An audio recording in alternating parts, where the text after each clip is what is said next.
The Bostonian is Matt Perrault. This is our city.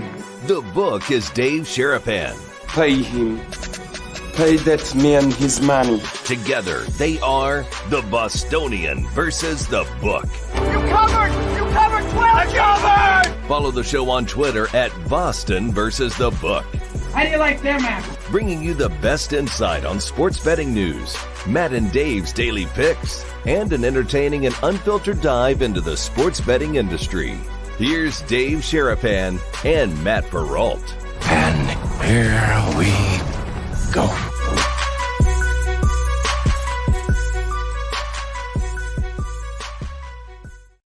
What's up, Brigade? Happy Thursday. Welcome into the Bostonian versus the Book, live on YouTube and Twitter at Boston versus the Book. Actually, 2 Twitters now live there.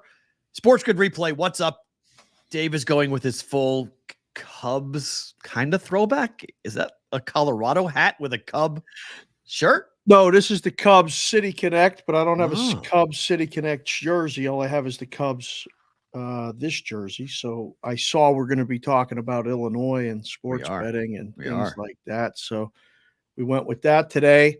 Right off the top of the show, I just want to shout out your brother's farm and all the people that contributed and did Thank you. You guys, I mean, I got a note from my mother. My mom sent me a note and said it just said, I'm seeing all these hashtag BVB Brigade in the comment sections. So yes, fantastic. Really appreciate it. Our friend Frankie, his dad is in some rough shape and fighting. So we just want to shout out Frankie. And absolutely, he's been sleeping in the hospital for about a week. He said the chairs in the hospital stink, but he's there and he's with his dad. So we're thinking of him. And then we're thinking of Talletti today. Talati. I apologize. Is it Talati? Okay. It's Talati. It's correct how it's pronounced, but he's driving up to the Bay Area today, listening to the show. Can we tell that story really fast? Absolutely. Because I think it's something that needs to be, I'm not trying to, I want to give you praise for this, but I'm not trying to give us, we didn't do this. So it's like, I don't know, a good deed we were going to do that we didn't need to do. But I do think it is interesting and nice when, one, we get the note from Talati, right? Yeah. Am I saying it? Okay, Talati. Yeah, Brian Talati saying, hey guys, I'm going into surgery. He's watching the show, listening to the show to calm himself down. He goes into surgery. He comes out of surgery. You're communicating with him. You called him. So we'll do it like this. I'll let you explain. He does a surgery. We read it on Roll Call Friday. He's sitting in surgery. And again, we've had someone bring birth into this world, listening to the show with us. Yeah. We've had now someone going into surgery to remove a brain tumor from their head, listening to us, and he said he never misses a show. And it puts him in a good mood. The power of positivity that you guys exude puts me in a good place every day. Most important day of my life. Doc said, you got to relax. I said, I'll put on the BVB. These guys will make me laugh, relax, and smile, and I'll be good when I wake up. Wakes up, surgery goes well. Now through the Discord channel, which again, what is the Discord channel? bvbshow.com. A lot of people are joining that. Yeah. They're communicating within themselves. Yep. So Rainmaker Lou sends me a text that says, hey, wanted to reach out, got in touch with Talati, and wanted to give you his number. I hadn't had his number. So I get his number and I text him because I don't know what kind of condition he was in after I don't want to call him and all this other stuff. So I sent him a text and said, hey, it's Dave. Just want to reach out, say hello, check in on you, see how you're doing. And, like if you need anything, let me know. It's Sunday. I'm not doing anything. Well, he immediately, text me back. God bless you guys. I love the show. You and Matt get along great. And I said, thanks for watching. I really appreciate it. Again, I'm here. So I'm driving to the airport to pick up, and he calls me. And so I'm like, hey. And I go, Talletti. And he goes, Dave. He goes, it's Talati. You've been mispronouncing my name for 2 years, but that's okay. And we started laughing, and I was like, oh, this guy just had brain surgery. And he's joking. This is good. He said, I don't know if you know, but I met you at the South Point almost 2 years ago. You guys did your show. You came down. You were talking to Chris and Vinny, and I stopped you and said hello. I'm a Colts fan. My friends are all Colts fans, and they can't understand why I like Matt, because I'm not supposed to like Matt because I hate the Patriots. And I said, well, why do you like the show then? He goes, you guys are really good, and there's more to life than teams and sports, and there's more to your show than just sports. And I really just wanted to tell you thank you. And I said, what is your plan? Like, do you need anything today? And he said, I'm looking for a way to get to San Francisco by Thursday for a treatment that the doc insists that I have to help me get better. And I said, well, how are you getting there? He said, I can't fly because of my medical condition. So I'm looking at bus tickets. And I said, you're looking at bus tickets. How long is that trip going to take? On a bus, it's like 9 or 10 hours. Oh, wow. Are you good to sit on a bus for 9 or 10 hours? He said, I don't really have an option. You know, the surgery was very expensive, and I got to get up there. There's a place to stay close there. I'm going to be there for 6 weeks. So I'm going to live up there. And I don't know yet. And I said, all right, well, what do you need today other than that? And I said, can I bring you something? What are you doing? He said, I'm going to try to sit and relax. Doc said, I got to sit and relax. I'm going to watch baseball, I think, and just kind of, you know, chill out. And then he got overcome with emotion, got a little teared up, choked up, and just, you know, he said, I can't begin to tell you how many people, complete strangers, have reached out from all over the world. Different countries have reached out to me because of what you said on the show on Friday with Matt. I'm like, man, that's awesome. There's a lot of power in people and community. I said, let me go rest, go take a nap, and I'll call you back. And I'm driving, and it hit me. So I called you, which I do frequently during the days and this and that. And I said, what do you think of this? And you said something, and I go, we're supposed to drive to Letty to San Francisco, aren't we? We're supposed to do this. And you go, I'm in. I don't have Maddie this week. I said, we drive up Wednesday, get him there settled. He goes to his thing Thursday. We drive back Thursday. No show Wednesday or Thursday. And you go immediately. What you do, your mind starts racing too. Let me make a couple calls. I'm going to do this. I'll get an SUV and all this other stuff. And I hang up the phone and I say, all right, you call me back shortly and say, I think we can do this. I think we got an SUV. We'll drive them up. You know, we'll get a place to stay. We got Timmy Baseball and Big Irv up there. They were like, listen, we'll come see you. My brother. Your brother's there. We had opportunities to, you know, get up there and see some people and just crash in a hotel and drive back. I mean, with you behind the wheel, let's go driving. Let's go. Like we were going to do a Twitter Spaces. We started thinking about all this stuff. So I call to Lottie, and I say, hey, two things. One, how do you feel? He said, I'm feeling a little better. You know, I'm on medication, this and that. I said, all right. Two, I'm going to put it out there. You don't have to take it. If it's awkward, you don't have to say yes. Matt and I are going to drive you to San Francisco. We're going to take you. We'll come pick you up. No cost. We'll pay for the gas. We'll get you there. No problem. We're trying to get an SUV so you can put the seat back. You can lay across the back. Whatever it is you need, we'll stop however many times you need to stop. But Perrault drives pretty fast. It'll be a pretty comfortable drive. You can pick the music if you'd like. We can talk sports if you'd like. You can sleep if you'd like. Whatever you want, two of us will drive you up. Start crying. Literally just started, you know, he said, I can't believe it.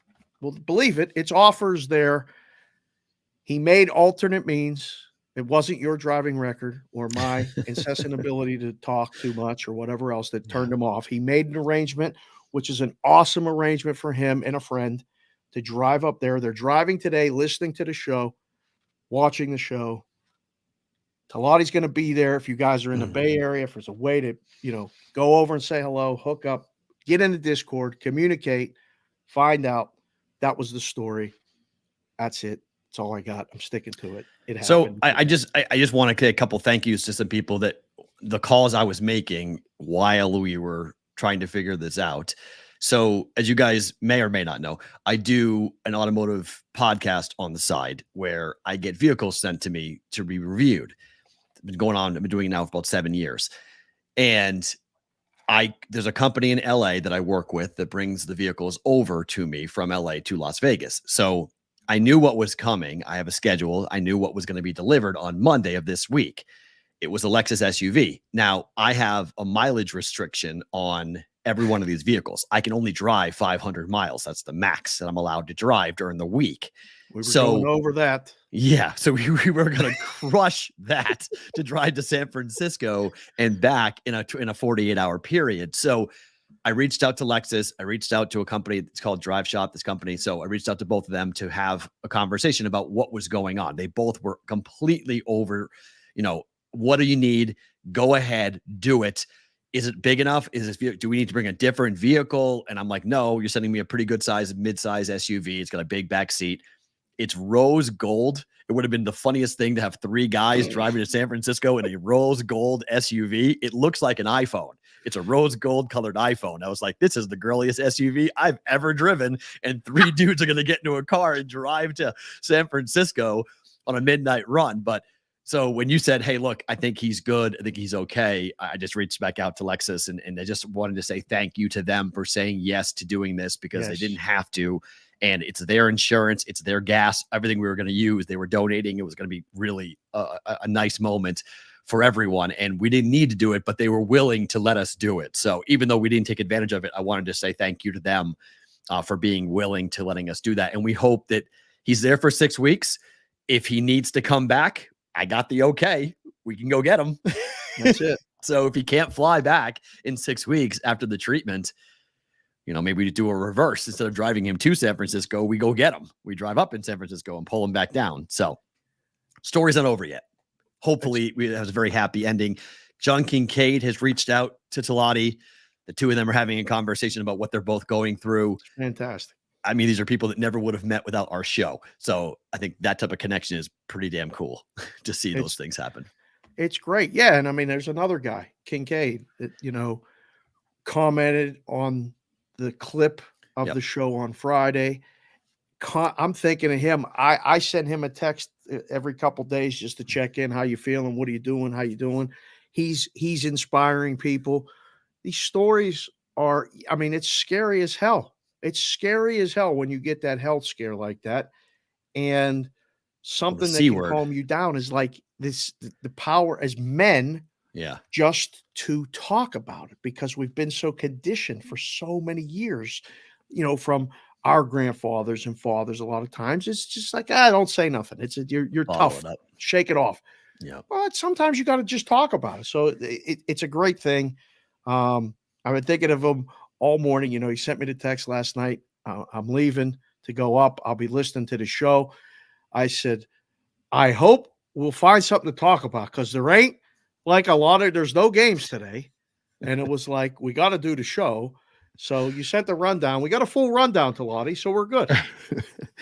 Well, I mean, the extra day off for baseball, do we need this? This feels like it's like a little extra to steal the kid's word. Like the extra days off is a little brutal for all of us in the content space, because normally there's games today. Normally it's Thursday, Friday, Saturday, Sunday. Where the last couple of years they give them an extra day. I'm good with it. I mean, it's a long season. What do you want them to do? Just go? I know. What? It's true. It's fair. It's a long season. It's just tough. It's just like, oh my gosh, what is going on? Because even the WNBA now is on their break. So now they're not even playing. So they were playing last night. That gave people something to bet on and watch. There's summer league games, and that is it. That's it. There's golf, I guess, today. First round golf and 2 different golf things, the Scottish Open and the other one. So there's 2 different events. It's the midpoint of nothingness. It's just another day. Tomorrow we dive in full slate of baseball. I think today is New Year's Eve. I think this is the start of the sports calendar. This isn't the midway point. This is tomorrow. It's January 1st.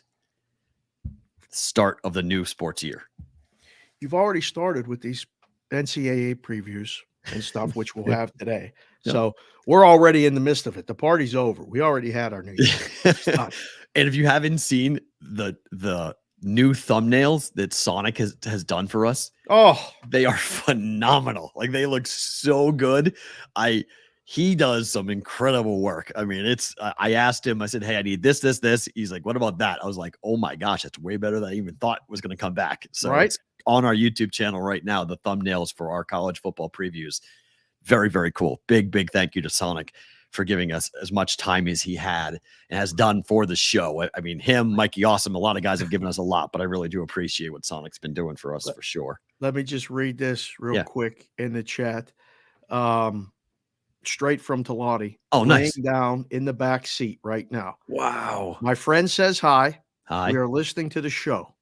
I picked my friend to take me because we had a falling out and he found out about my tumor and wanted to take me and make it right. Now listen to this. Matt, my friend and you should do a race. He drives way too fast too and tells me to slow down.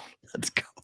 I'm laying down and tears are flowing. I'm going to be back for football season. Love you guys, Matt and Dave and the rest of the brigade. Let's go. Let's go. Why are we doing the show again? That's what people ask me. Why do you guys keep doing the show? Oh, this is reason number 8 million why. But Talati, your friend, hats off to you, the brigade. We're all rooting for you. Get to San Francisco safe. Just be careful. Whatever the ass is inside of your body. Let's go. Yeah. And then just tell your friend once you get to California, be careful. Tap on the brake a little bit. Don't need a ticket on this trip. Nevada, you can go. Like no one cares in Nevada. Go ahead. But the second you get over that line, they get a little different over there. The cops start to get a little bit more. Yeah. If I ever got pulled over by a biker cop in California, I would just start laughing because I loved Chips so much growing up. Such a great show. Paunch or John? I didn't probably Paunch because I wasn't a huge fan of like bleach blonde guys growing up. So probably Paunch. John was, but like that was always I love that show. So I'd always laugh. Like I'd never been pulled over in California by a biker cop, but if I ever did, I'm just gonna be like, this is funny. Like how many times do people a day reference Chips to you?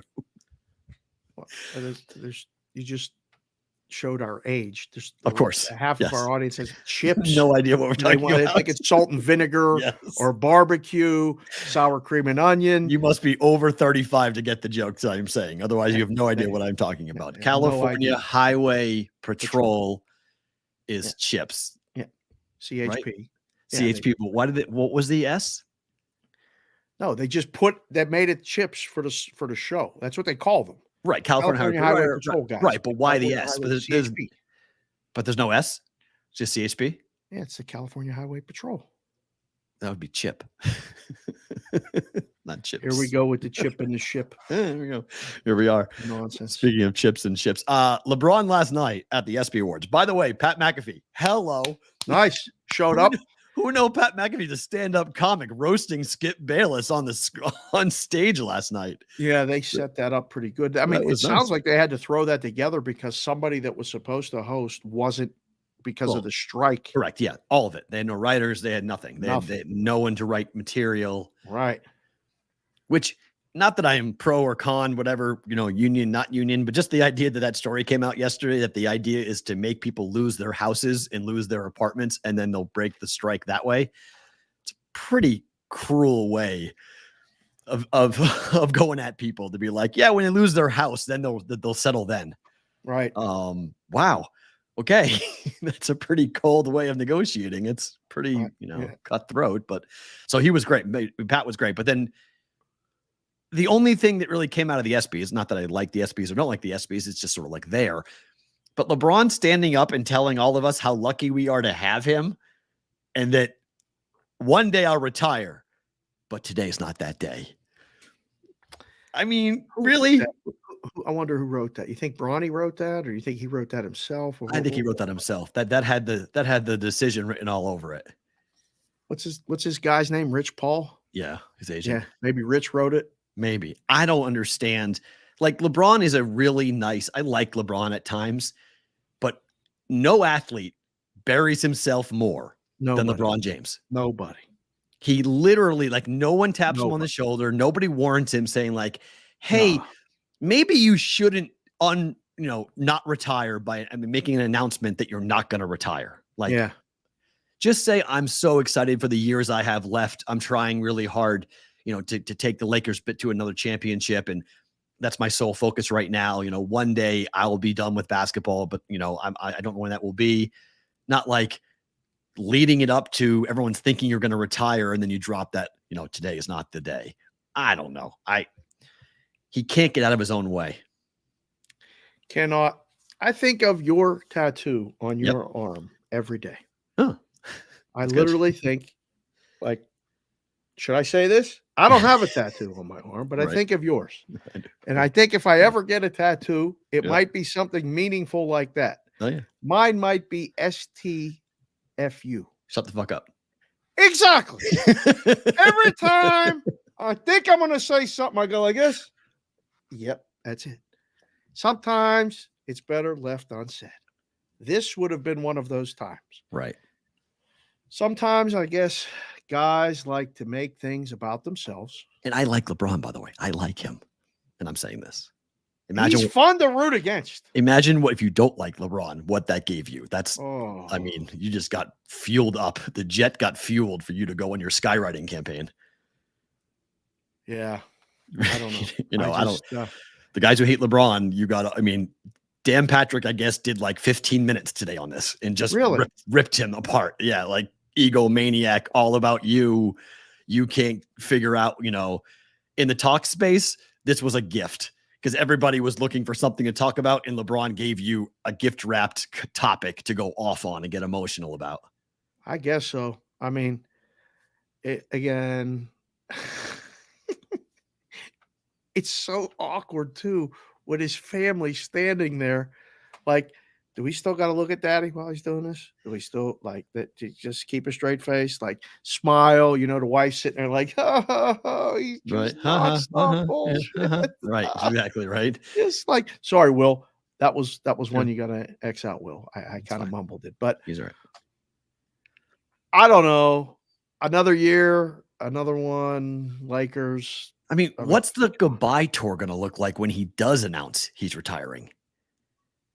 I mean, does he want to be like carried in on an actual like throne to every game and everyone's supposed to just genuflect and be like, here he is, the king? I mean, it's bad enough when he does the whole like thing on his head, puts the crown on his head and all that stuff. I mean, announcing that you're not retiring, we weren't asking you, dude. We weren't. I mean, when you retire, okay, nobody thought you were going to retire. We all knew you were going to play.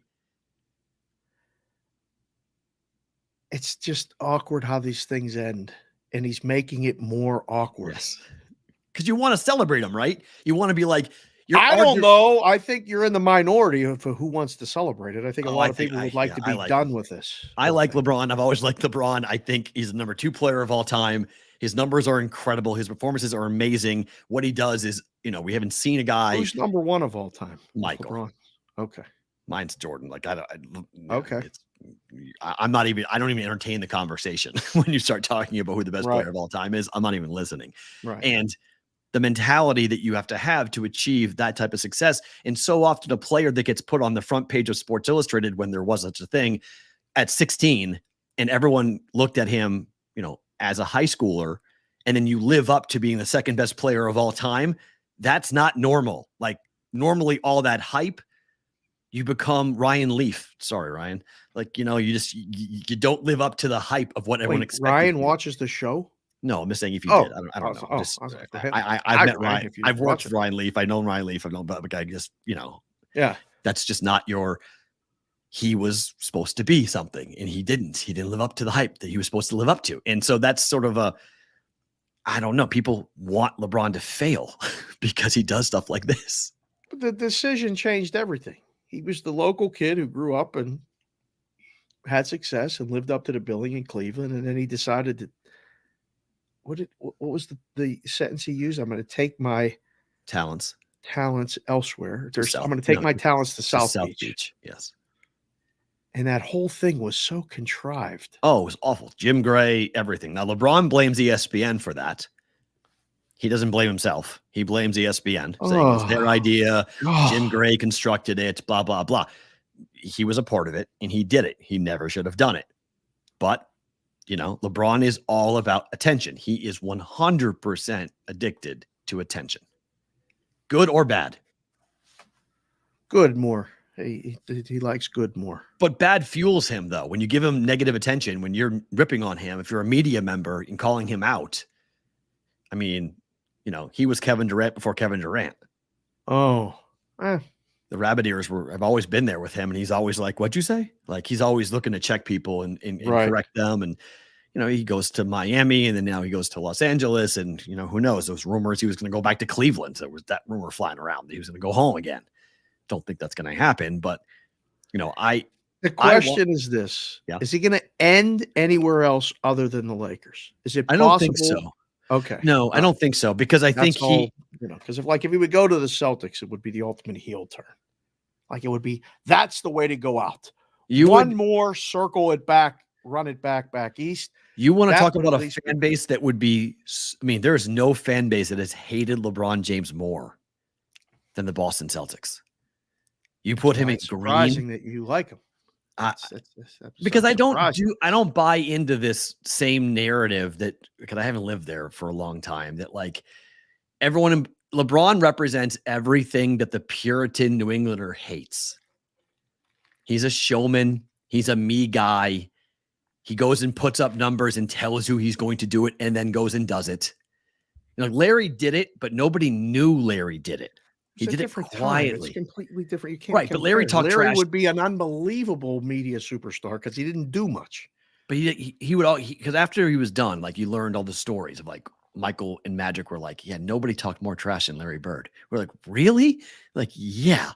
That guy would literally say, I'm going to do a step back three in your face right now. You ready? And he'd go and do it. And he'd go, see? Like that was the way he was. Boston people didn't really know that because the media wasn't the same way. The technology wasn't the same. We didn't have the same access that we have now. LeBron, for Bostonians and people in New England, like he makes their head explode. Like they can't stand him. I don't mind him. I like watching great players and I love watching talent. And he's the second best player, in my opinion, to ever play in the NBA. And there's people who are going to argue back on that. But. Yeah, people can say Magic. People are going to, and I love Magic, and people are going to have other opinions. Kobe, Bill Russell. There's all those conversations, but Michael's one, Magic is two, and then everybody else is great. And I don't think I love Kobe too. I mean, Kobe was incredible. Again, another Laker, a guy, but he was a Laker though. The thing about Kobe and Derek Jeter are kind of the same. Like people in Boston respect both of them, or did respect their playing days a ton. People in Boston don't respect LeBron. And it's not racial, by the way, if you want to go down that road. It's a not familiar racial. face just popped into the chat. What? Auntie. What's up? With 10 E's just popped in and said Phenomenal. LeBron's last year will be in Houston or Dallas so he can pay the least amount of taxes. How about here? I mean, that's not. Stop. Why not? We get an NBA team. I don't know how long it would be. I mean, he's not going to play for that many more years, I guess. But he wants to play with his kids. He's got 2 years left. A 41-year-old LeBron playing with his kid. That's going to be the debut of the Vegas team. Why not? That'd be a draw and a half. Could you imagine the draw on that? We putting out Wayne Newton. He's still doing shows too. Sell out every night. Ridiculous. Just sell out. By the way, I actually forgot to say something. I need to actually eat some crow here on this. So yesterday, I said my mother was born in Lawrence, Massachusetts, right? Yeah. Hold on. Do you know where my mother was born? I didn't know this till yesterday. I actually did not. I maybe somewhere in my brain or my life, I didn't know this, but is she watching the show? No, I posted the clip. Oh, and she called you out? She called me out on my Instagram. She wrote and said, actually, I wasn't born in Lawrence, Mass. Please tell me it's Pittsburgh, Pennsylvania. Even worse. My mother was born in Connecticut. What? My mother was born in Connecticut. Your roots are in Connecticut? Wait, what? I was like, hold on a second. I was like, now it makes a lot of sense why I hate that state. This is amazing. I did not. I'm sure I had been told that at some point in my life, but I thought she was born in Lawrence, and she wasn't born in Lawrence. She was born in Connecticut. Goodness gracious. So there you go. If you want to know why somewhere deep down I have this hatred of Connecticut, it's my mother actually was born in your state. So there you go on that. Chet Holmgren last night put up some big numbers for OKC. Big number for the Thunder. Yeah. He's 4-1 to win the Rookie of the Year. Right. Is it weird that people are saying that like both you can't bet Wembayama and you can't bet Chet because there's no way they finish the year healthy, that both guys are going to get hurt? No, why that people bet the other guys for that reason. Why do people bet against they bet other guys to win the AL MVP and then not Trout every year because Trout never plays the full year. Right. So no, that's not reason. very reasonable way to bet it. Now, I mean, 4-1, is that enough for you to say, yeah, let me put 100 on Holmgren to win, Chet to win the No. Rookie of the Year? Yeah, no. Look, I think if he stays healthy, though, I mean, he's not really a rookie. Like it's kind of unfair to call him a rookie, is it not? He didn't play last year, but he's a second-year drafted player. He's a year older, played in the system. He should have a big year. So how does that work? You're eligible because you didn't play? Correct. It's just like, with baseball Rookie of the Year, right? How many games did you play? Right. You don't play a bunch of games, You can be a rookie again. you could be a rookie again. And that's You what get the professional franchise working you out, training you, bringing you back. You kind of grow up a little bit. Yeah. That's a good shot. I mean, that's a good angle to bet it. Who's the favorite? Him? No, Wembanyama's a monster favorite. Huge. Laying juice, basically. Monster favorite, huge. Yeah. Double check this, right? It goes Holmgren is the second option at 4-1. It's him and I think Scoot are 4-1. I mean, Wembanyama's a little thin. Little thin. I mean, He's he's just saying he's a little. The number or his body? His body. Oh, he's more than a little thin. He's a breadstick. A breadstick. Yeah. What the hell was that? A breadstick. Never seen breadsticks? They're long. Minus 140. See, you're laying juice on Wembanyama. Yep. No, that's crazy. I mean, I think Scoot is Scoot's gonna win it, or I think Miller, just based upon the number of touches he'll get, could win it. I want to welcome Kendall into the chat. What's Kendall's up? here. First thing she puts in there is ZZZ, which I don't know why, because we're talking about basketball, which is becoming her favorite sport. Nice. She listens to a basketball and NBA podcast. By so whom? I forget the name of it. Okay. Kendall, put it in the chat. But we have these deep basketball discussions. Me and the 9-year-old, I had no idea she was even watching or talking, but she's starting to have opinions about things. And I'm like, what are you talking about? Where are you getting that? She said, I listen to podcasts. I said, do you listen to me and Matt? She goes, no, you guys talk too much. We're a talk show. Yeah. So I don't know why, but you can download the podcast. A lot of people are doing that too. That's true. Right. I mean, if you're asking me between the two, I'd vote Chet. I would too. Yeah. But I think it's still dangerous though. Injuries. I mean, for all the guys, I think injuries are going to be potentially. Brandon Miller is the next choice at 17-1. Yeah. There's 3 options basically you can choose from. Wembanyama minus 140, Scoot and Chet are plus $4, and Brandon Miller is 17-1. Yep. Why can't he win it? Who? 2 of those guys get hurt, and he has a better season than Scoot. That's what I said. Miller is going to have the touches to be in the conversation. Right. I agree. I mean, I think you can take flyers on it if you want. Well, I don't think betting NBA the favorite portion of the show. What? I said, there's our NBA portion of the show. So you can bet on that if you want. I mean, it's one of those. I think there's quote value for it, but I would look at that market just because it's gonna change dramatically. I don't think Miller's gonna be 17-1 by the time we go off. The podcast is called The Deep Three. Thanks, Kendall. Appreciate that. That's what The Deep Three. The Deep Three. Who hosts the Deep Three? I don't know. Free plug for them. She got a 9-year-old kid to listen. I know. It's the great. Deep Three podcast. Yeah. Oh, interesting. It's like a hardcore. That's a really hardcore basketball podcast. She's into it. Yeah, that's not like a fluff podcast. That's great. How'd they get a 9-year-old interested in it? We got to figure this out. How did she find it? Is the bigger question. We talked about this last night. Where do you think she found it? YouTube. Where they find everything else? They can find us at symbol the Boston versus the book. Yeah. At symbol first, Boston versus the book. All the clips, shows, short clips, everything's on there. Just go hit the subscribe button, hit the like button. Thank you. So we talked about this a bit yesterday, but our friend Mick Akers from local media here in Vegas.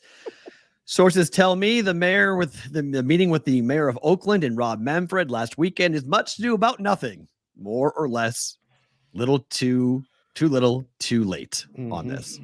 Surprised? No. Not was at all. just theater.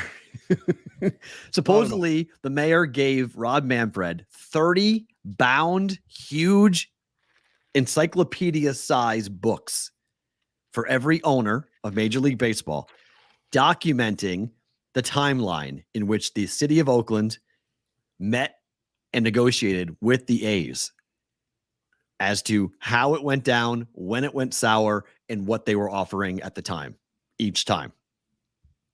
Not one owner is going to open that and read that book. They do not care. Wow, I wonder if they're going to give it to somebody to read, though. It's like a Say, paperweight.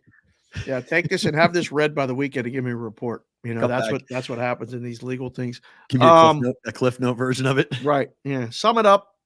You should do that stuff with me. Dave, read the regulations, like when they were talking about pass for being overturned, or like read the regulations in New Jersey, see if how fast we can get it up and going. I'm like, wait, why don't you read it? Or give it to the lawyer to read it. Well, you read it and translate it and then tell me what I'm looking for. What are you talking about? There's no bonus for that. They didn't even give you. It's annoying. You know what else is annoying? That you said it yesterday. I talked to Bernie yesterday, Bernie Fratto, friend of the show. Sports Radio. He's going to have you on in the next couple of weeks. He's going to have me on as well. Nice. And if we get that other thing hooked up, he's going to come and come to the live show. If we end up doing that. So okay, cool. Because he killed it on that, and he talked about the A's. He was great. He confirmed what you had said yesterday. He would make the No a big favorite on that being at the Trump. Wow. I said, well, where? He said, it's just not going to be there. So who knows? It's all theater. Well, okay, let's play this out for a second. Okay. Because I actually think this is good news. Because the amount of time it would take to demo the Trop, how do you keep people safe? How do you keep cars from getting hit by debris? And then how do you set up an exit ramp for all of the construction working trucks and dump trucks without causing a massive problem on the busiest intersection in the state of Nevada? So I'm interested to hear where else it could go, because there are so much space around in Nevada, in Vegas, in Clark County to build a ballpark. You don't have to build it in the most congested part of the entire state. So if we're not building it there, okay, is the Rio back in play? Could that be where, because they just announced those new renovations, but initially the Rio plot was going to be where they were going to build it. So that might be back in play. Or maybe it's back where they initially thought they were going to do it with the folks from Stations, and they were going to build it a half a mile down from the Legion. I don't like it there either, because I think that's just causing even more problems. I would either go north or south. I mean, you could destroy, if you wanted to do it in the where the AAA team used to play, you could do that. Why? You could do it, revitalize the whole area if you wanted to. We know that we know that downtown Vegas, Las Vegas, city of Las Vegas would go over and crazy, or go down by where they're thinking of building the all net arena, which is the other direction, and go down by the M, go down by South Point and build it there.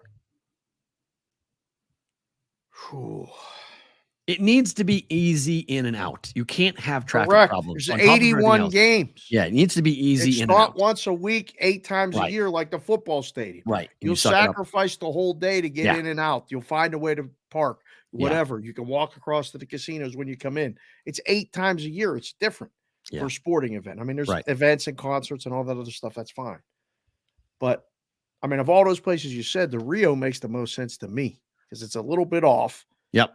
It needs to be for the locals with the strip close enough that you can just to and from it. Like, is this town, you sent the tweet to me yesterday or texted me yesterday, is this town for the locals anymore?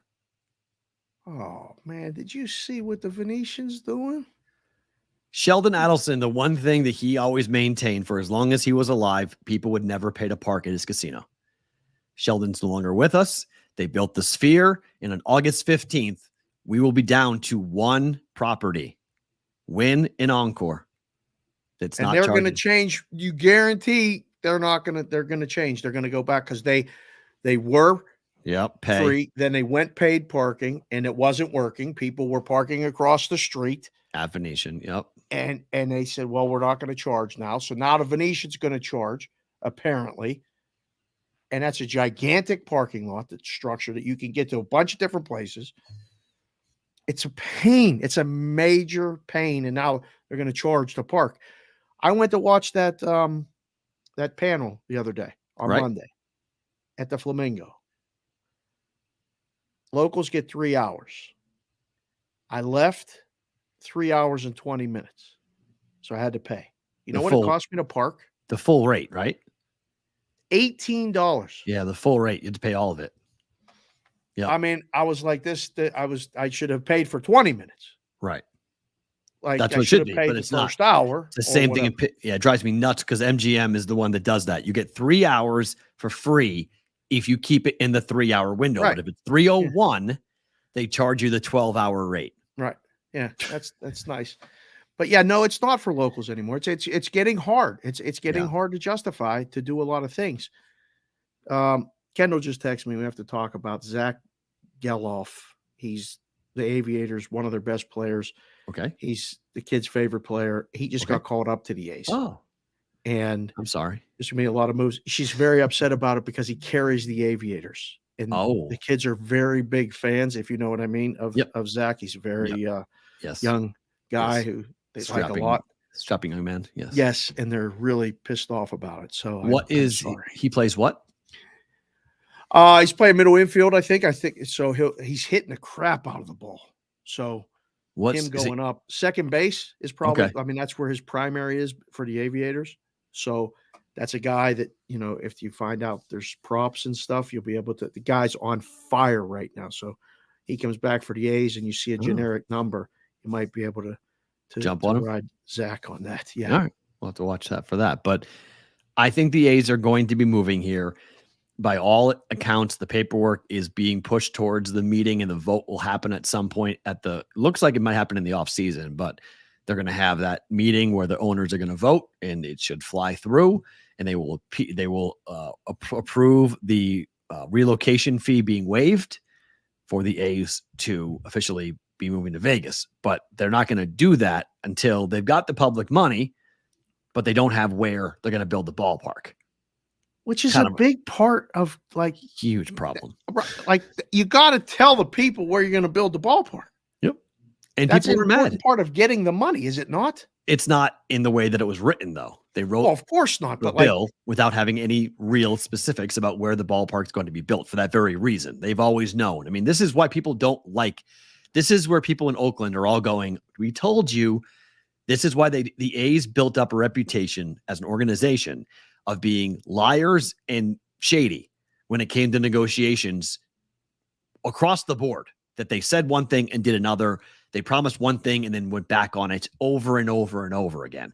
And so watching how this has gone in Nevada, I've seen people have written me on Twitter and whatnot who have said, be careful what you wish for with this team, because they'll say one thing and do something totally different. So just because they say it's 30,000 seats, who knows what it's going to be? Just because they say it's going to have this many events doesn't mean it's going to be.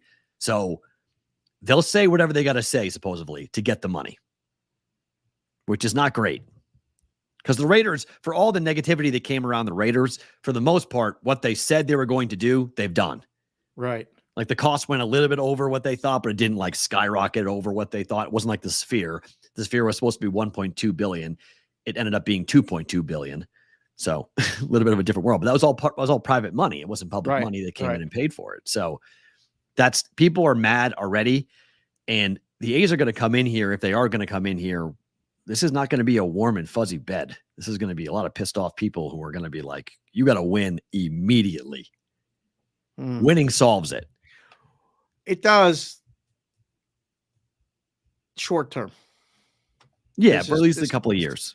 It'll buy them time for a pass. If they come in and lose, they're gonna be not made fun of a lot, but yes, and it'd be hard to go. People will be like, I was just gonna say, dismissed as an option for competing for all of our dollars, local families and baseball people, sports people. I mean, It better be good. The whole thing better be good. The stadium better be a good experience. The in and out better be a good experience because it's getting harder and harder to put up with it. I agree. All right. So one more baseball thing. I've got 8 teams I want to throw at you. I know. As we start the second half of the year. Okay. Yeah. 8 teams, 4 in the American League and 4 in the National League. Yes. These are the yes and no prices at FanDuel for making the playoffs. Are you going to the Adam Silver thing after this? Correct. Okay. We'll do baseball and then we'll come back to the Adam Silver. We can Makes get into sense. basketball. Keep baseball tied together. Yes. 8 teams to make the playoffs. Yes or no? Let's start with the New York Yankees. No. They are minus 140 to the yes, and they're plus 110 on the no. No. You think the Yankees are going to miss the playoffs? Right now I do. I do But too. I do But too. I heard they're going to get Ohtani.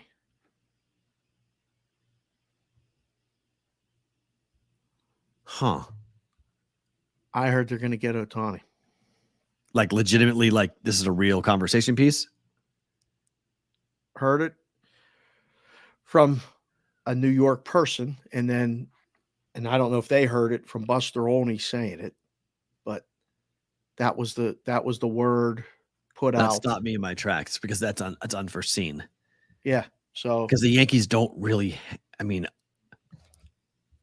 how many if they big get league, Ohtani, they're making the playoffs. how many big league players have they given up? Who knows? Who cares? Well, I mean, that could limit their ability to make the playoffs. Their lineup stinks. It does. That they could give away whatever they got to give away and bring up a couple other kids that do the same thing. Maybe better. They get Ohtani, they get the best pitcher, one of the best pitchers in baseball. And oh yeah, by the way, him hitting in that short porch, he's going to break Judge's record as a Yankee. Oh, let me see something. Okay, so the New York Yankees currently in the Baseball America's top 150, the Yankees have 5 players ranked for Baseball America. Top 5, you said?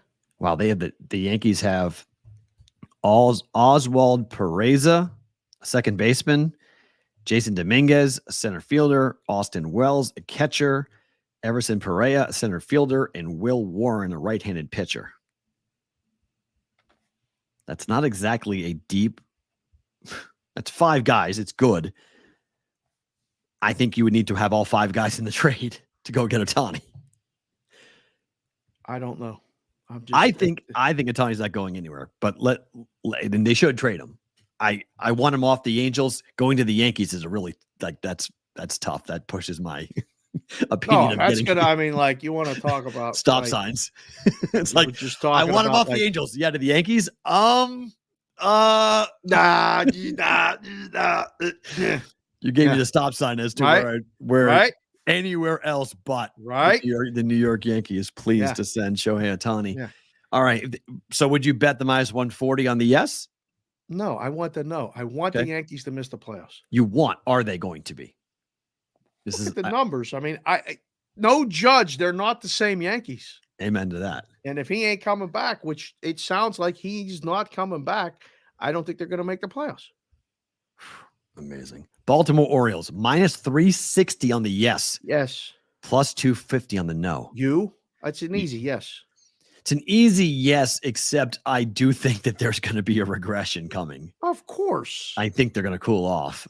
It's not going to be easy. They're not going to walk into the postseason. No. So it's a little bit of a scary factor because the Red Sox are plus 255 on the yes, minus 350 on the no. If they make a big splash, there's value on that yes. Wait, you just flipped it to the Red Sox? Well, right, because it's from the Orioles. Okay. But so why did you keep the yeses all up front? What do you mean? Flip it to the Red Sox. Let me see that graphic. What? It's yes, plus 255, no, minus 350. What do you mean? No, you did yes, no's. Okay, you're fine. Okay. It's fine.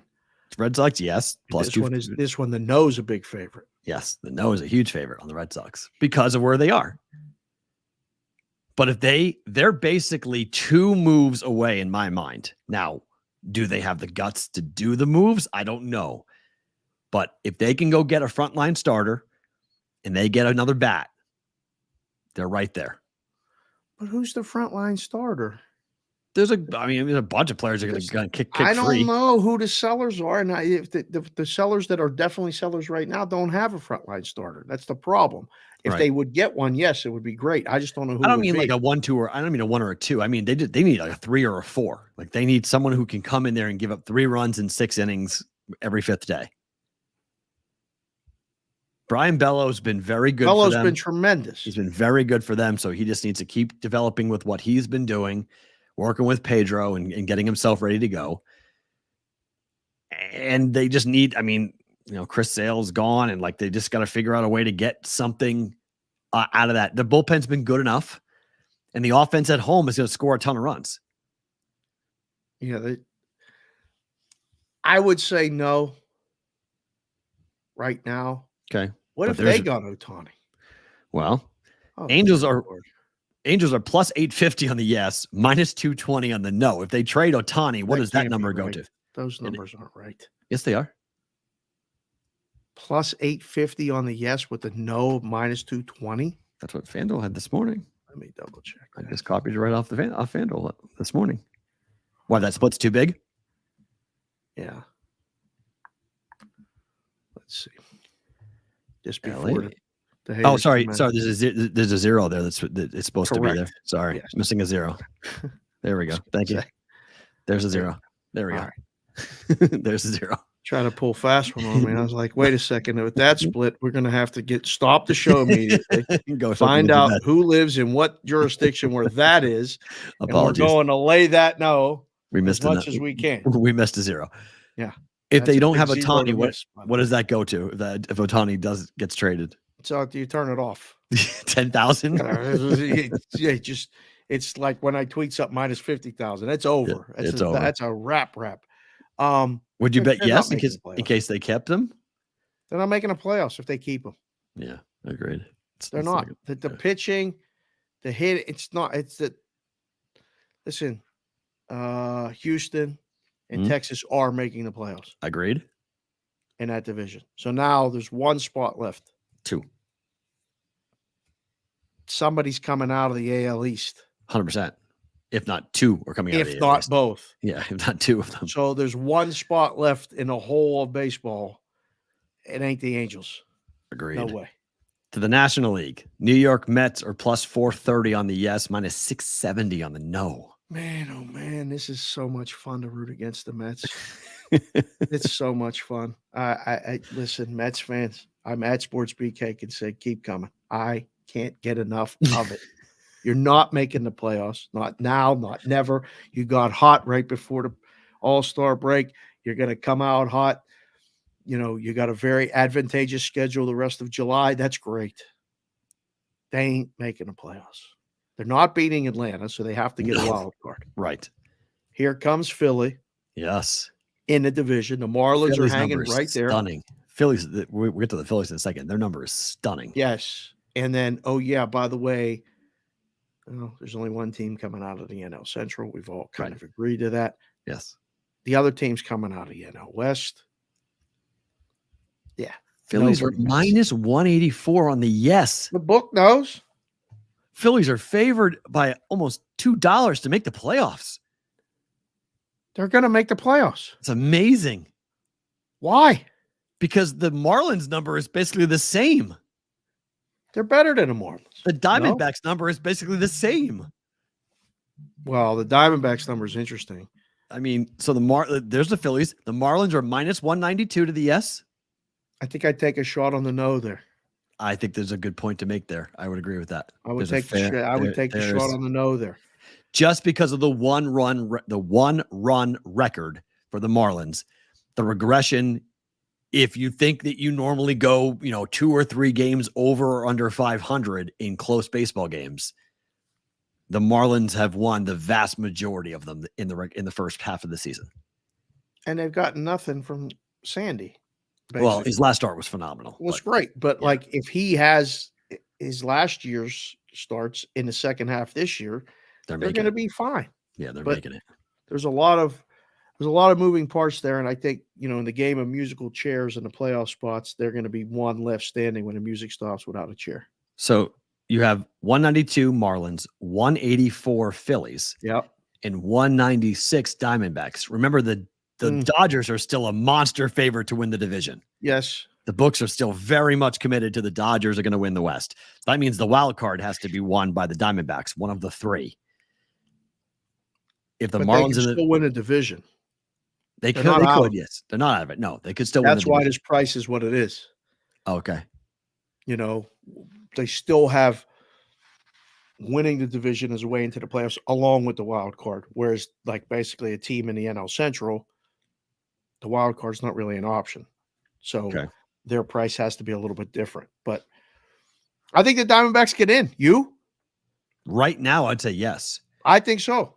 But that means it's Marlins, Phillies, Diamondbacks. There's your wild cards. Anybody else gets hot, there's a problem. Well, Marlins would probably be the team I would say is the odd team out. If I had to pick which team of the three would not make it. So then it's Padres, Giants, or Mets instead of Marlins. Yeah. Okay. And that's very possible. Or the Phillies fall apart. And their pitching goes away and they start getting beat up. And I mean, when you line up the pitching, I like the Phillies. Oh no, heck yeah. Suarez is, they got some guys who have really been spinning the ball well. They've been good. Like, and their lineup is strong too. So I like the Phillies. I fell for the Phillies last year. Not fell for them. I bet them. Right. I had them to win a World Series at some big prices and do the same thing. I haven't seen the exactas yet. Have you? For baseball? Yes, World Series exactas. I have not seen these yet. No, I don't think they're out. Put them up, Butchie. If Butchie's watching, put them up. Somebody put them up. Well, it's hard. Isn't it hard to do that right now, given the number of teams that are still alive? They put them up last year at Caesars William Hill in spring training. Oh, did they keep them up though? And they adjusted them, and it's a lot of work. Yeah, and they probably had some major exposure because I know I had some very not big amounts of bet on things that were going to pick up high five figures. So I'm sure they're waiting until they know the playoffs to put them up, which is fine. But if you want to be a lead in a book, work on some baseball exactas. So you went to this event here in Vegas where Adam Silver was the keynote speaker. I did, but I didn't stay for Adams. It's okay. In his speech, Adam Silver said that he is drawing an analogy to insider trading and how leagues are finding ways to stay ahead of major problems. Silver said during his speech here in Las Vegas, quote, "I think that public markets worked very well in this country, but the other side of a public market is the potential for insider trading. And there's very sophisticated algorithms that track it. It's not that different. It's not that different in sports now, especially when you get higher volumes of betting. When you have sophisticated computers, when they see an aberration for betting, you're going to get caught. I think there's a responsibility for these leagues to invest more education, not just our own players, but of young people who might be doing something inappropriate or anybody who might be engaging in problematic gambling."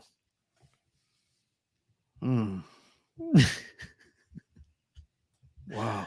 This is the guy whose op-ed in the New York Times is often credited about changing the league's opinion on PASPA when he called for the repeal of it. Yeah. Is it the same? Is insider trading in the stock market the same as what happens in betting? Wondered if Mr. Silver has been in a trading room on the New York Stock Exchange at all, or in a risk room office to see what is really there, because interesting. Both would surprise him. Adam Silver's background, isn't it from Wall Street? I don't know. I don't know specifically, but I don't know if it's all of that. He went to Duke and he went to University of Chicago. He worked on the Hill. He worked for the U.S. House of Representatives. Then he was a law clerk in the U.S. District Court of Southern New York. And then he joined a big law firm, and then he got brought into the NBA. Yep. And moved his way up. So no, he does not have a Wall Street background. He has a law degree, though. Multiple law degrees. Should have gone to law school. I went to Curacao instead. I had a big career decision to make. You made the right choice. Yeah, I was going to go to law school instead. I went to Curacao and learned how to book the bets. There's no question that the leagues have to do more to educate the players. I'm confused. Butchie said, all my guy said was no Mets and no Matt. Oh, geez. What does that mean? I don't know. No bets and no Matt. That's the challenge. His fingers type sometimes different. Okay. I don't know Okay. what that even means. No Mets. He hates the Mets. Butchie hates the Mets too. Okay. They have to do a better job of educating the players. Here's my question. Before you go there, educating the people that work for the teams. Okay, that's where I wanted to go.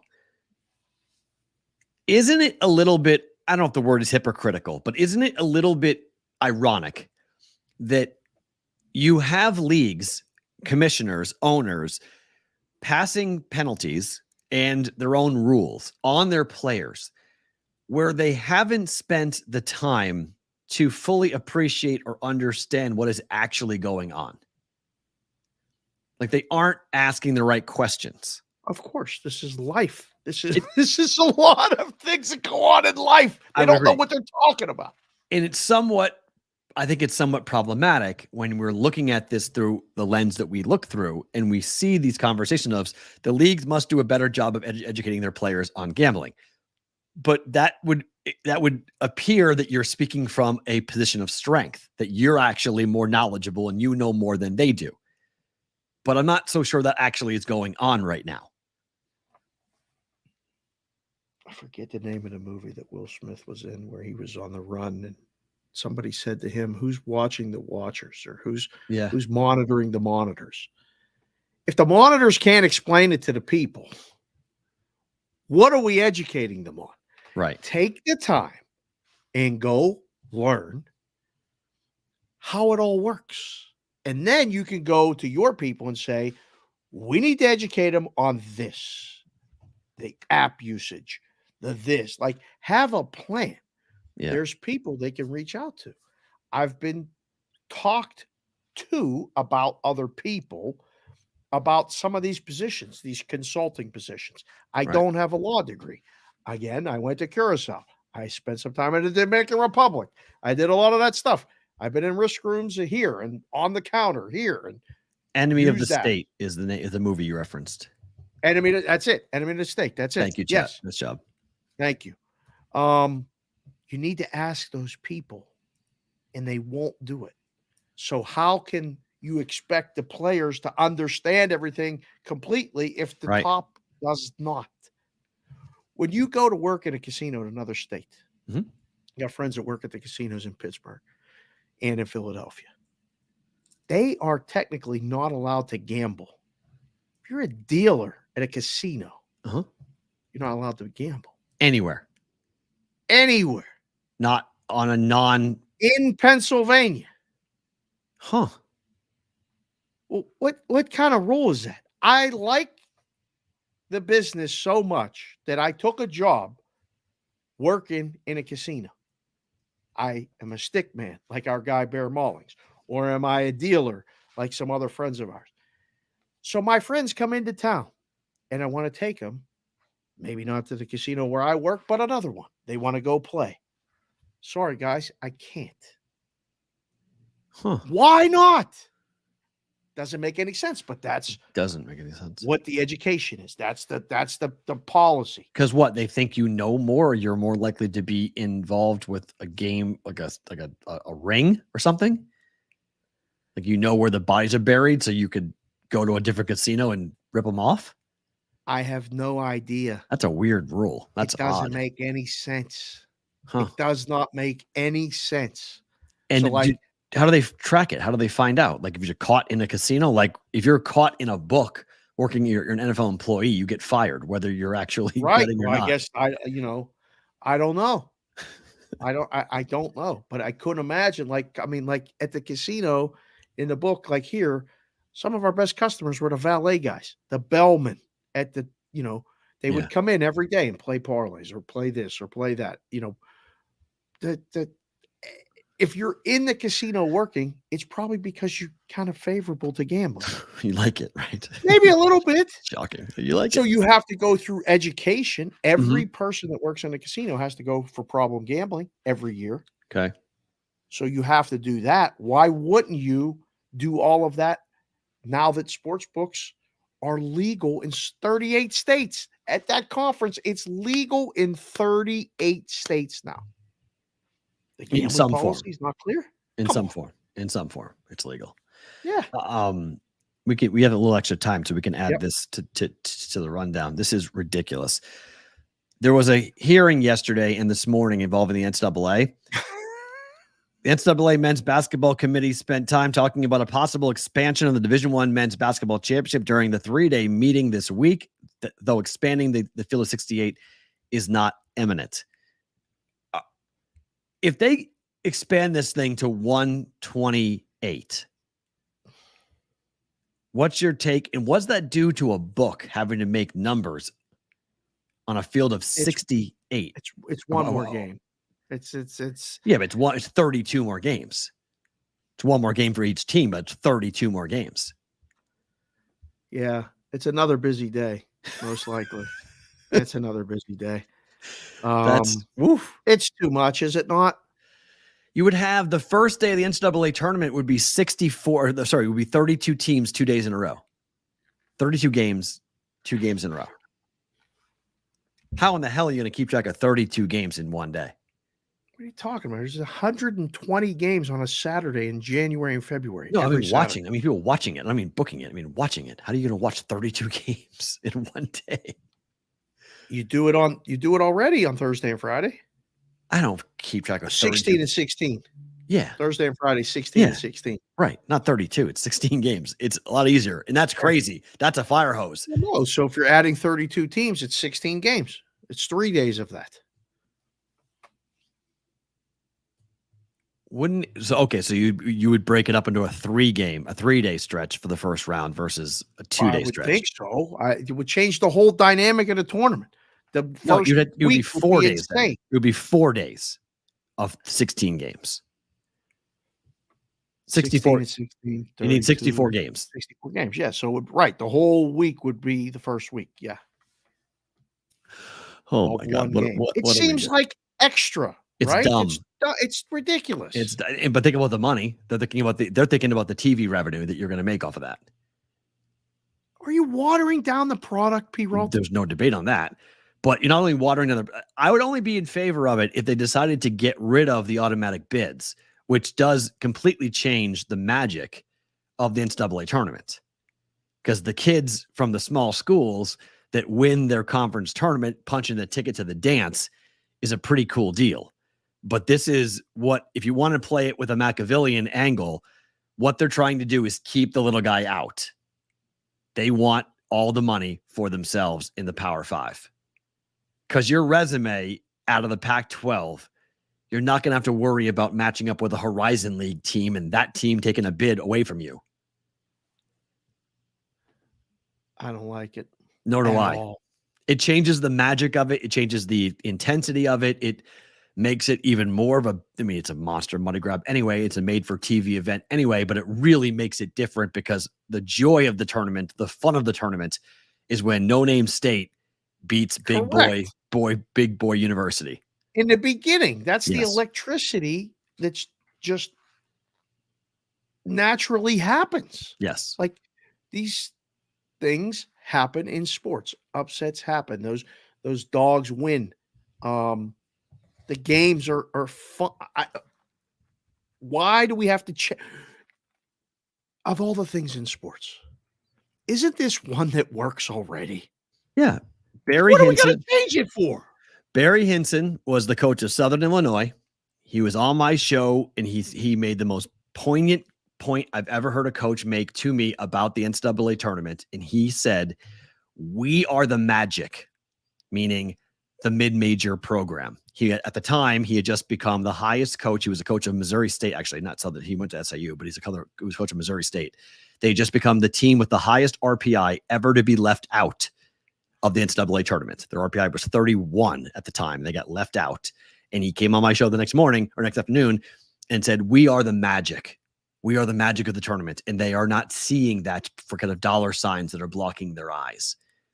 And it's so true, because without the little guy, the tournament is not the same. No. So if you go to 124 or 128 rather, and you get rid of the at-large bid, and you have, there's 377 D1 teams, I believe. So 1/3 of them are making the tournament. Are you still doing the postseason tournaments for the conferences? You could if you wanted to, but there wouldn't be an automatic bid attached to it, which I think loses a lot of the luster of those things.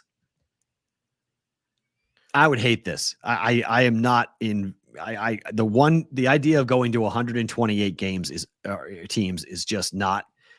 It's too much. 68 is even too much in a lot of ways. The play-in tournament in Dayton, the play-in games. That's enough. Like we've messed it up enough that it still works for 2 weeks, because the Final Four and the final game, it's definitely a letdown. 100%. The first 2 weeks are awesome, just great. Like every March, it's the center of everything for the full Thursday, Friday, Saturday, Sunday. Oh my gosh, do you believe what just happened? Do it again. 2-3 days to talk about it, and the games are better. Thursday, Friday, and singled out Saturday, Sunday. We got the whole thing lined up. Why do we got to mess that up? I don't know. It's money. They want more money. They want more games. Damn it. They want more live programming. Like we just said, we love Thursday and Friday. Well, now they're going to make it Tuesday, Wednesday, Thursday, and Friday, 4 days of the first round. And they're going to take over every, True TV and TNT and TBS and everything else. It's, the more games. I normally like more games, like give me more, but not for the NCAA tournament. I think 64 was a good number. 68 is fine. I begrudgingly say fine to 68, but 128, that's how you get who's in and who's not going to be in. I have a very big problem with how you determine. Right. It's going to be nauseating to talk and to this. Well, think about it. You're going to have essentially what you're going to say is every Power 5 team's in. Is in. They're all in. Right. Everyone's in, which is what they want. So if you're a middling, if you're a Vanderbilt in the SEC, you're in. You're playing in the NCAA tournament. And they say their thought is, frozen. Snap your fingers. 1, 2, 5, 4. Come 2. back. Back. Hello. Back. Hello. Oh, nope. There you go. Okay. Well, that's funny how that works. Okay. It's interesting how that pops up like that. Because it pops on my screen after you tell me I'm back, and then I see it being frozen, and then it clicks in. It's funny. Okay. I just think they're hoping that they get a Cinderella out of the 128, and that's how people jump up and down. But most likely that Cinderella is going to be from a Power 5 school. It's annoying. So it's just more of they're protecting what they think is theirs and kicking out the little guy. And I've always been partial because I covered little guys. I went to a little guy school. I love the Atlantic 10. Deal. Yeah, I love the Missouri Valley. Yeah. I love that level of basketball, and this because these kids, 99% of them are not going to go to the NBA. They're going to go do something else. So I've always been partial to that level and loved watching games at that level. And it means their conference tournament means so much because they're not getting into the tournament otherwise. Right. So I like the automatic qualifiers. I like that bid. I like the way they do it. It sucks.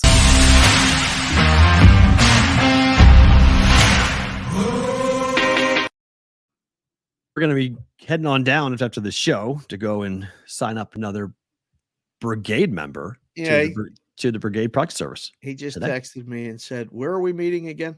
Uh-oh. Because he's having one of those like moments because he was up all night last night or whatever. But we're going to meet. Yeah, you guys know him as Mr. C here in the chat. He's in town. another guy signing up for the contest with the circa millions. You guys are liking the text message, by the way. Okay. So this is good. It's 702 Perfect. 570 8255. That's the text number for the Brigade Proxy Service. You want to fire it away. I don't know. We got a text this morning with somebody in Omaha who's coming to town. Right. So Nebraska guy. we got stuff coming in with that. So Yep. if you guys want to send text messages to us, you can go ahead and do that. And we will get you all caught up and set up for either the Westgate Super Contest or Circa Million and Survivor. So we're looking forward to seeing you guys here in Las Vegas. Again, at Brigade Proxy on Twitter, brigadeproxy@gmail.com on the email, or the text is 702-570-8255. The Cardinals are favored to be the worst team in football this year. Yes. Without Kyler Murray, Yes. with Cliff Kingsbury being back. Would you agree with this, that they're going to be the worst team in football? I'm not sure I agree with it. Who are the other candidates? The Colts are going to be in the conversation, I think, this year. Most of the teams that were at the top, the Texans are going to be right there again in the conversation. I think the Texans are going to be much improved. Okay. They might be. I mean, it's nobody in the AFC East. Right. It's nobody in the AFC North. Right. It's nobody in the AFC West. Would you say that, or could it? Well, be how the many? Raiders? Let's establish this. How many wins is the fewest wins in football this year? I mean, to be the worst team in the league, you got to think it's 3 or 4. So I was going to say 4. 17 games. Okay. 4 and 13 is the worst record. Okay, so Impossible we for the ruled out Raiders? The entire. Is it impossible for the Raiders to be 4 and 13? I would think so. I don't know if it's impossible. Well, I mean, I just Think going about it. through. Just If they go 0 and this 6 is how in we their get to the number 0 and 6 in their conference. in their division. Sorry, in their division. And they got 11 other games. Probably not, but yeah, I mean, it could win probably 5. Okay, so I mean, four is my number. 4 is the worst team. okay, all right. So, and then the AFC South, you just brought up the 2 that are in question. Yeah, I guess it could be depending how things shake down. Okay, so that's the other 2 options. It's nobody in the NFC East, right? Could the Rams suck? Hold on, when it's not that's the NFC Okay. West. Okay. NFC East, Eagles, Cowboys, Giants, Commanders. It's not any of them, right? No. Yeah, no. Okay. They're all 8-win teams. NFC North, Bears. Yes. Whoa. Yes. Bears. Really? Bears. They're in the conversation. Yeah, they're in the conversation. Absolutely. Oh, Especially my. if Fields gets hurt. Okay. They're in the conversation. It's not Vikings. It's not Packers. It's No. not Lions, right? No. Lions would be a big letdown for the gambling space because everyone's all in on the Lions again this year. I don't think there's a way they go 4 and 13. No, but everyone Okay. So is in throw love them with the out. Lions. NFC South, I think, is interesting. Falcons. I don't think it can be them. I don't think it's them or the Saints, but I think the Panthers or the Bucks, the Buccaneers. The Bucs would be the worst team in football. Baker Mayfield's going to be the starter. He is. Most likely. They could go bad. 4 and 13 is possible with them. Damn. Right? I mean, that's How the that, mighty I have think that's fallen. legit. Yeah. And then let's do the NFC West. You brought up the Rams. Can it be the Rams? Stafford's Yes. back. But they tried to trade him. Well, that's They're not in on him. I mean, they're out on him. I think that they're done. They had so many. If their injuries continue to mount, if Donald, either gets hurt or slows down, they're old. Their weapons are Cooper Kupp. Tough division. I mean, everyone just assumes it's like the prevailing thought, like the Cardinals are going to be awful. Whenever there's like this group think on one team being this bad, they normally aren't that bad. Like it just feels like the Cardinals. I don't know. Last year they were pretty right about the Texans. Well, yeah, it's true.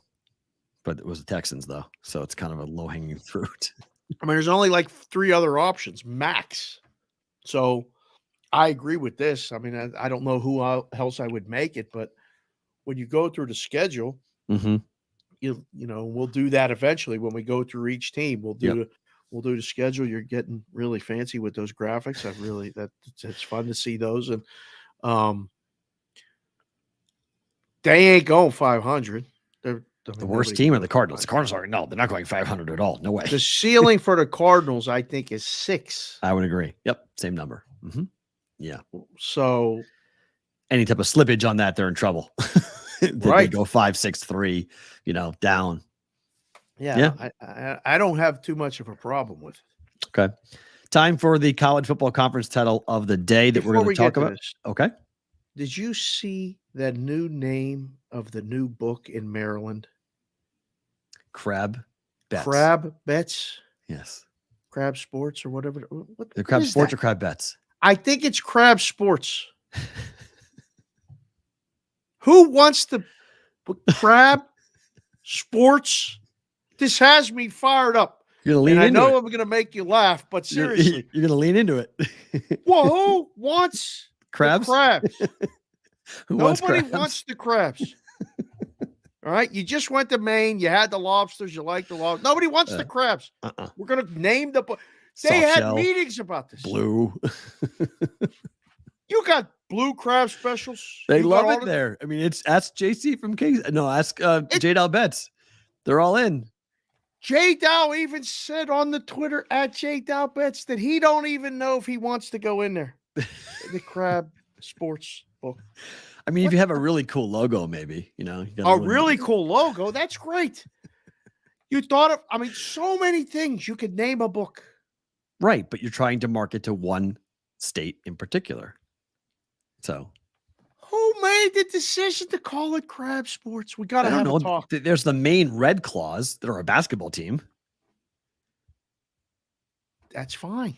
It is. It's not different. It's a basketball team. What's wrong with? So it's crab. What's if it was crab basketball? When you think, like somebody just went in the chat and said it's better than Betfred. Is it? No. I don't know if it is. Not better than Betfred. I don't think. Betfred. No. Fred's the guy that ran it, owned it. He's a guy. Betfred. Right. The Crab Sports. I don't hate it. I know what they're doing. It's awkward. It's funny. I don't hate on it. I think it's, there's a lot of weird. Like Maxim Bet was out there for one time, and Maxim. That was a magazine. Okay. If you're going to go with one word. Yeah. And have like an object. Well, it's 2 words. Is the thing.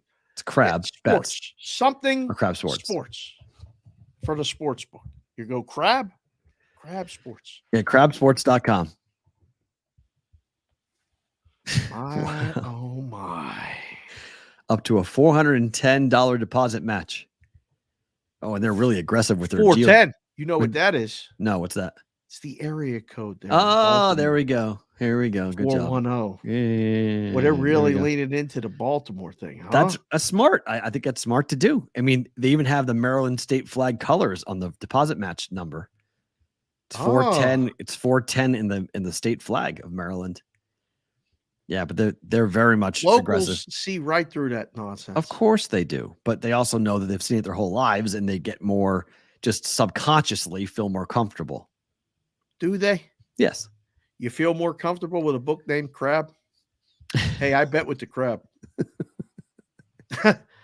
Really? It could be funny. You got to scratch an itch. But if you really that's gross. If you're able to kind of really lean into that, you could lean into it. I bet with the Crab and have the Crab be named or something like, Jimmy the Crab or something, click to pick with the Crab. You could lean into that if you want. Oh, yeah. I just had to mention it because it was the last thing I saw before we had a phone call and then we got on the show. And I was like, I can't believe this. I hope somebody puts on my Twitter, put it in the chat right now. We got a nice crowd in here. What's the best sports book name you ever heard of that wasn't really a good name? Because there's been a lot of pinching the competition. Pinching the competition. Crab Sports. That's what happens when you J-Dow said that's what happens when you allow 60 licenses in Maryland. I thought about this in Arizona. Did you see they opened up the licensing agreement again in Arizona? Yep. We could have a BB book in Arizona. Everybody, Everyone's going to have a book in Arizona. Feels like it, huh? And a team's going to have a book in Arizona. There's for the first time, a team is going to apply. It's going to end wonderfully. We get a consulting role for them. It's going to end wonderfully.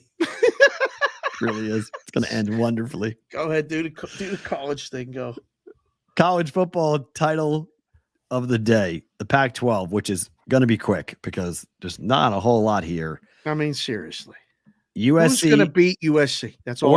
Oregon's plus 310. Washington's plus 310. You might be onto something. I kind of knocked you down a little bit here when we said constantly do because you don't listen all the time. When you said Washington, I need to go do some more research. I disagree with this number, but clearly somebody likes it more than I do.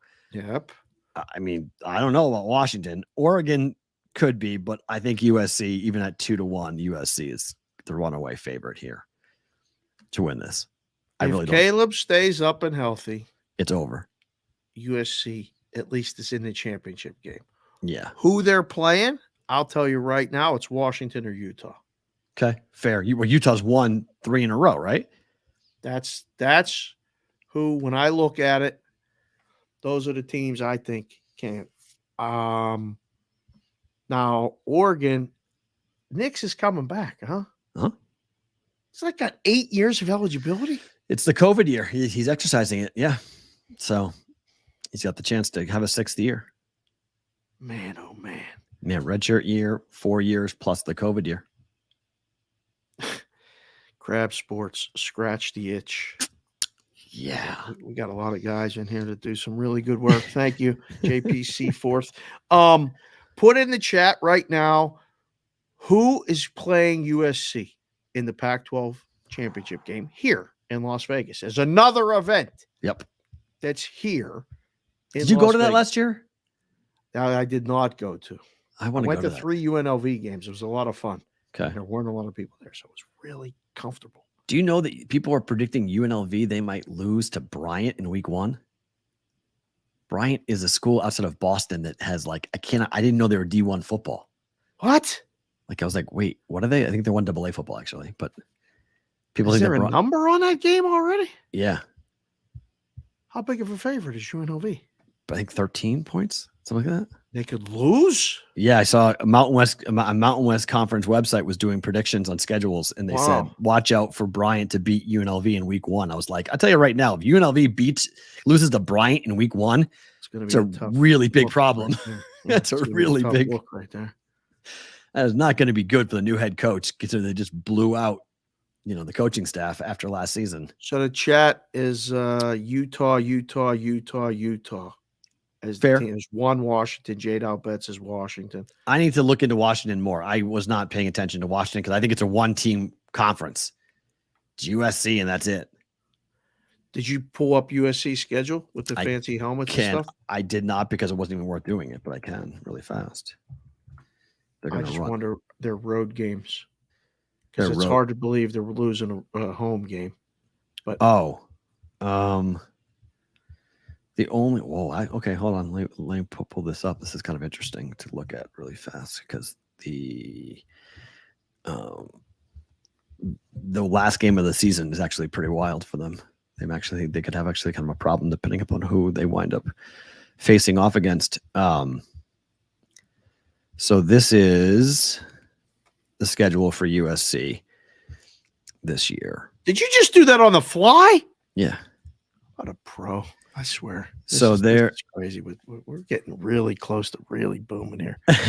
So it's Rice at Stanford, Fresno, at Oregon State. Oh, they're big favorites in all those games. All of them. Arizona State, Washington State. Wow. They go to Utah, though. Okay, Saturday night. That's a tough game right there. There's a tough game. Then they play at Arizona after the bye. Big Late favorite. Pac-12 special. Okay. Yeah, they'll beat them by 50. Cal at home. Yeah. Colorado goes Dion's first year. At home. At UCLA is a tough game. In the Rose Bowl. Rivalry. And then home going to that game, I think. Oh, home for Notre Dame. Somebody's going to have to figure out. Well, I don't know if we'll be able to, depending on how many people we get for the proxy service. But I'm going to that game. You can still go to that game. Saturday night at the Rose Bowl. Yeah. And then, wow, Notre Dame. Irish. The last game of the year. So they have a trip to Utah off, and then a trip to Arizona, and then they're home. They don't leave again the rest of the season.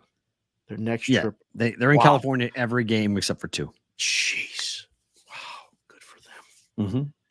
Well, 3 actually. Sorry, they go to Oregon State, so 3 games. I mean, that's 1 loss, that whole schedule, right? That's 0 losses. Oh, you think they run the table? Yeah, that's it. That's a run the table. The only game I can see them getting pushed is Utah. Wow. But if they're healthy, if they got Caleb Williams and they're healthy, I mean, those last 2 games of the year are tough. Every game. Oh, he did it again. Quarterback. There, you're frozen. Come back. Snap. All right, you're back. The Chip lost his quarterback, lost his running back. Right. So UCLA's in a rebuild. They gotta. They may have a tough run of it. Boy, their odds to win it all. Yeah, they're high. 15 to 1 to win the Pac-12 championship. Yeah, it's a rebuild for them. This is an undefeated schedule. This is 12 and 0.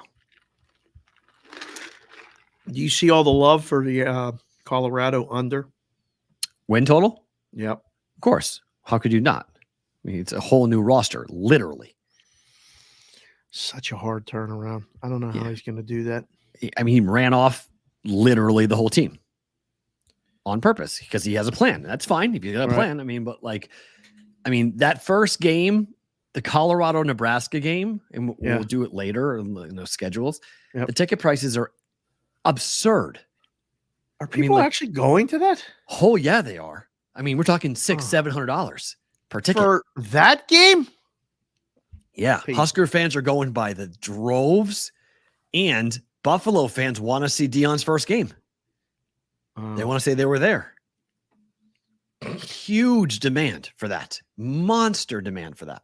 Hard to believe. Yeah. I mean, a buddy of mine had tickets for me, and then we did the proxy service. And I was like, I can't go now, but I was going to go to that game. Right. And he was like, we got tickets for you. I was like, give it away to somebody else he had to fight people to get tickets. He had to pull strings to get tickets to the game for Colorado, Nebraska, which is going to be a crap game. It's a crap game. There's no debate. That's a crap game. Watch that one on TV. We'll save that trip for something else. Yeah, but they really want to do the show there or something. They are jumping up and down about that. That is, I mean, Deion's got haters and people who believe he's the second coming.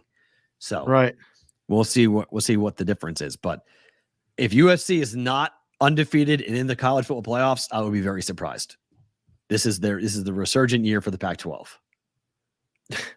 Jordan One-Star Gorov, who also is running the brigade entry in the contest, just said that USC versus Michigan in the Natty would make my entire existence. Who's he pulling for? What a monster that would be. Who would be pulling for? He would probably be pulling for USC, I would guess, but that would be a monster. I need new blood in the playoffs this year, and not like Utah new blood. Like I need a team that actually could win it. Like Alabama? No, new blood. No Bama. I want no Bama and no Georgia. I want them out. Oh, okay. I don't want 2 teams in the. One of them's in the playoff. If this is not, I want LSU. No, give me LSU in the playoff. Oh, my dream Final Four would be Michigan, LSU, USC, Clemson. Clemson. I mean, I need somebody else. I need some Penn State. I don't want 2 teams on the back. I don't want 2 Big Ten teams.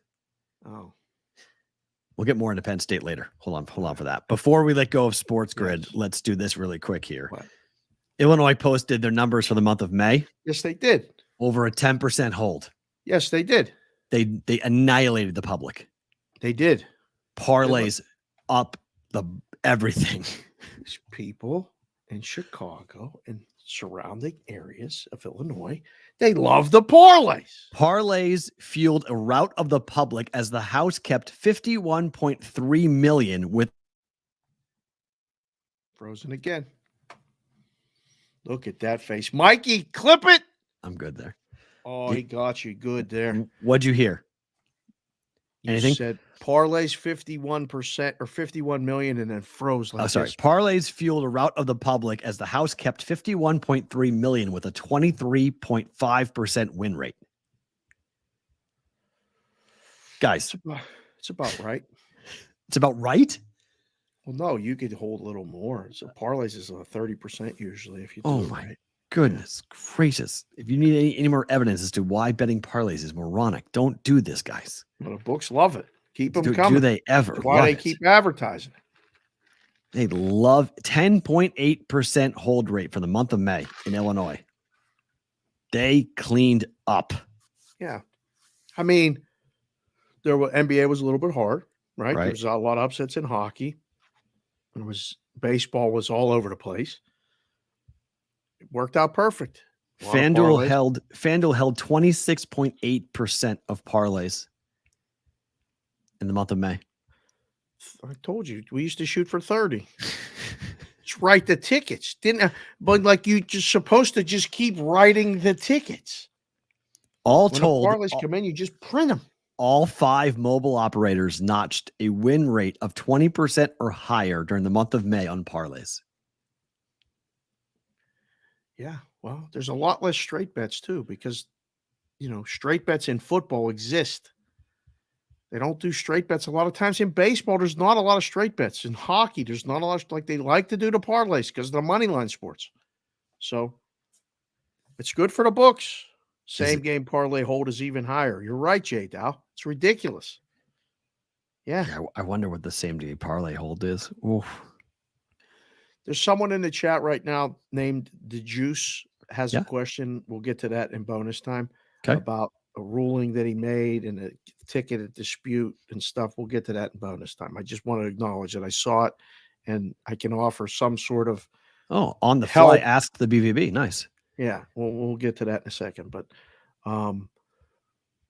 what do you take from this? Like, do you think other states are looking at this going, see, this is what we should be doing?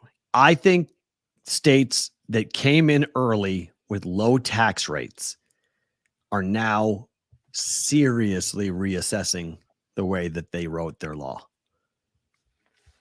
Colorado being the biggest of one. Ohio just broke the ice. They said, look, guys, we screwed up. 10% is too low. We're going to 20. So that opened up the door to everyone now to reassess their tax rate. This type of business is not sustainable, though. Because you have to keep getting new customers at this rate. Because people run out of money. Exactly. Okay. Yeah. You have to keep spending to get the new customers, to get these books, the ROI that they need. We talked to a guy today about ROI. It's a very big thing about the ROI. So the book's got to get the return on investment. That's what that stands for those of you that don't know. Right. But you got to keep getting new customers because you can do the parlays, you do the deposit. Mm-hmm. You got brothers that dabbled in this. I got Dabble. Brother Doug. They live in it. Right. But like Brother Doug is not a gambler. Okay. He took the advantage of the promo money in Ohio, was in action for a while, did a bunch of parlays, hit a couple, won, took some money out, left some money in, finished doing it. He ain't doing it no more. It's hard to retain a customer at this rate. That's a good point. Sports Grid, thank you so much. Tomorrow, Roll Call Friday. Looking forward to seeing all you guys tomorrow night. If you are live on YouTube and on Twitter, it is time for bonus time.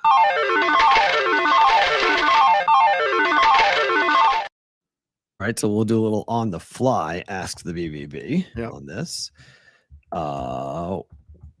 This is a ticket that somebody has? Yeah, so okay. It looks like the Juice had a tennis bet with FanDuel. Okay. And posted their tennis rules and are blatantly going against it. He filed a complaint with the State Gaming Commission and found out they have numerous complaints filed about the same issue. So I didn't go far enough back to catch it, like what the actual bet was. Okay. They void bets for double results wagers. Where does it say that? So you can bet win the first set and win the match. Okay. Something like that. And then somebody retires. You don't get paid on that bet. The book rules that the guy's retired, despite the fact that, yes, you do win the match. If he retired in the second set, the full match has to be played. I don't know. Okay. Again, I got to read by rules. Okay. But it's just an example of, and I mean, you can email us. What's the email? Ask the BVB. Correct. At gmail.com. Mm-hmm. Ask the BVB at gmail.com. Write an email. We'll check it out, off the air. When's his hearing? Did you say when it is? No, I don't know if he's going to go through with it because it involves. They don't make it easy for you to settle a claim. Okay, that's part of the issue. It's not easy, and they get people taking shots all the time at the book on stuff that isn't right, but it isn't wrong. It's like a gray area. Okay. So if people on the other side of the counter can find a way to manipulate or cause something to come up where they know they can win the claim, they will. So you always have to be on guard. I'm not saying the book's right. I'm just saying you really have to read the house rules before. And then when you read the house rules and you make a claim, you still may have to fight it and take it to the neutral party, which is the State Gaming Commission, which in reality isn't always a neutral party. That's part of the problem. So your only sometimes recourse is go to another book or fight the good fight all the way up and live with the result, because you may win, you may lose. I've gone to gaming hearings in the past. It's like going for a ticket. It's like going for, when you got to go for a ticket, you hope the cop don't show up. Right. Sometimes you'll go and a representative from the book won't show. Wow. And you win. It can be that easy. So I'm catching up to it in the chat, which, I'm trying to pay attention to the chat. So I don't have all the details, but thank you, The Juice, for watching the show, for coming and asking. SoCal's trying to help him out. SoCal DGen and the boys. One of our newest, participants in the show, Diablo 666, same thing. He's trying to help.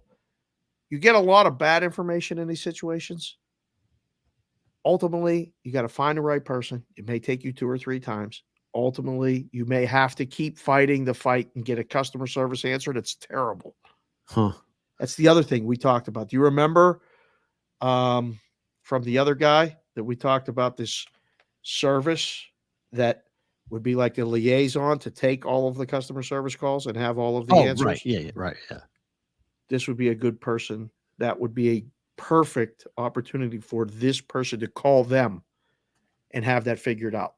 Because there's a lot of stuff that goes on like this. This is an obscure tennis rule. Right. So I'm just looking at someone just sent me a video from Instagram of Dana White winning $200,000 last night on blackjack. Oh, but they're letting him. I guess I don't know when it was this film. This was posted today, or yesterday actually. But it's at Red Rock. Mm-hmm. He's in the high limit room, and they're letting somebody film what's going on. Mm-hmm. I think Dana split force against 6. No, against. Let's see what the whole. I guess it gets an ace. I think. What the? No, it was against a. Looks like a 5. Against a 5 and an ace. 5 or 6. Yeah, it was 5 flipped over on an ace. But not that he did this or not that he's doing it. It's because. Oh no, it was an ace. Yeah, it was the show card was the ace, and he bet against it. He split fours. He split fours against an ace. Yeah, and he won $200,000. But the fact that it's taped, yeah, I thought that was always like a huge no-no that you could never tape. Things are changing every day. You can do stuff now. Wow. If it's for individual use, you can. The rules are all changing every day. Okay. It's Okay. it's I don't know if me and you could do it, Right. but Dana White could do it. Okay. I'm like someone's filming Dana White winning 200,000. So, okay. Yeah. So congrats to Dana. Like he needs the money. If they would have lost that hand, would he have posted it? Probably not. And we know he has lost a hand like that in Vegas before. Yeah. So.